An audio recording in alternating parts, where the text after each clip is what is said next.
Have you given out increases to your team this year? And more importantly, did you add that into your hourly rate? That is going to be the topic of this week's Planning for Profit Minute. Now, again, we have to give increases to our team. That's important. But as we do so, we also have to be getting that money from somewhere. The only place you have to get revenue is from your customers and what you're billing them. And so at that point, you need to be building it into your cost of operation and increasing your hourly rate.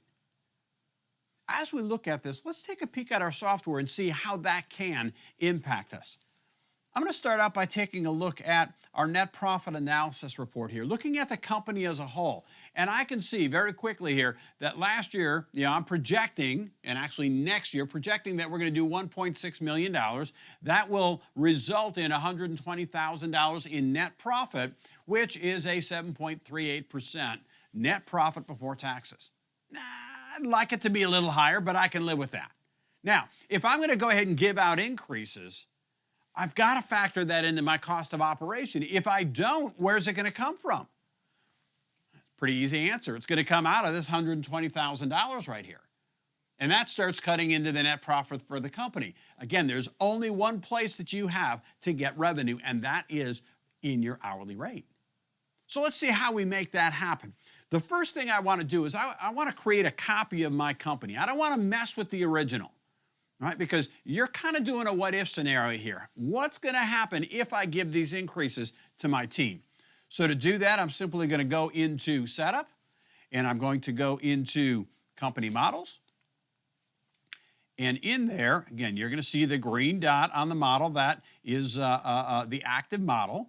Right? And I want to, not the three dots next to the year, I'm going to do the three dots next to the business name. This is my standard business model.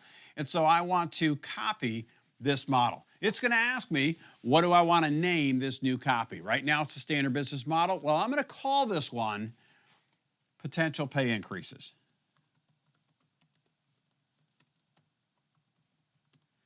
All right, so it's going to create an exact duplicate copy, a model that I can play with as I'm trying to figure out what I can give for pay increases, and if I do so, how much does my hourly rate need to increase?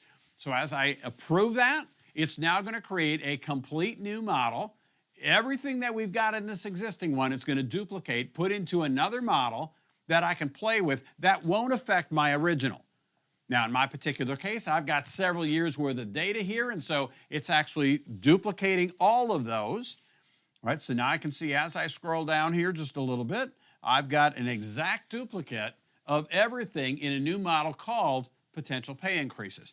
I'm going to select 2023 in that model. That makes that now my active model that I'm going to be working with. Right, and as I look at it, I can see up on the top line, I'm now in the Potential Pay Increases model. All right, so I'm going to choose that as my original, or my working copy. And now I'm simply going to go into cost input. Now, all I have to do is go into labor, and I can go into each individual employee. So I'm going to edit this first one. I'll go into there, and as I do that, I can simply come in and make whatever pay changes I think I need to make here. So in this case, I'm going to take my dispatcher, and I'm saying I'm going to increase $2 an hour. I can accept that.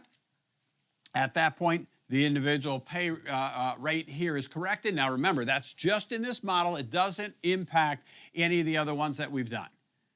I can do that for each of my employees, and now once I'm done there, I can now go back, simply go into my reports, look at my net profit analysis, and when I do that, it's going to show me how much has that increased pay affected the profitability in this department, so I can look at it by department, simply by scrolling down on the bottom here. Right, so I can see at $150 an hour, now that's going to net out in this department at 4.36%. And remember, what we were looking at a minute ago was the company as a whole. So that basically took my company as a whole from a net profit of 7.3% down to 7.1%. Is that a profit that I can live with, or do I need to increase that hourly rate? This is the place to play with that and find out, can I make this happen? If I give these increases, how much do I have to add? And as I do that, maintain your profitability. Make sure that you're building the cost of increases into your pricing well before you hand them out to the team, not afterwards. That only costs you money. And this is this week's Planning for Profit Minute.